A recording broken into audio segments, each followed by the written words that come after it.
meshIQ Kafka console makes topic partition management easy. For example, you can reassign topic partitions between brokers within a cluster. The console shows how partitions are distributed across brokers, identifying the disk size of each replica and the leader broker. You simply choose the broker for partition reassignment and click Save to finalize. A smart reassign partition feature is also available, which analyzes broker storage, automatically calculates available disk space, and optimizes the allocation of partitions across brokers.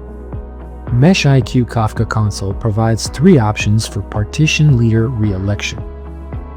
You can designate a new leader broker by selecting any broker within the list of in-sync replicas, or use the preferred option, a built-in algorithm for optimized partition leader reelection.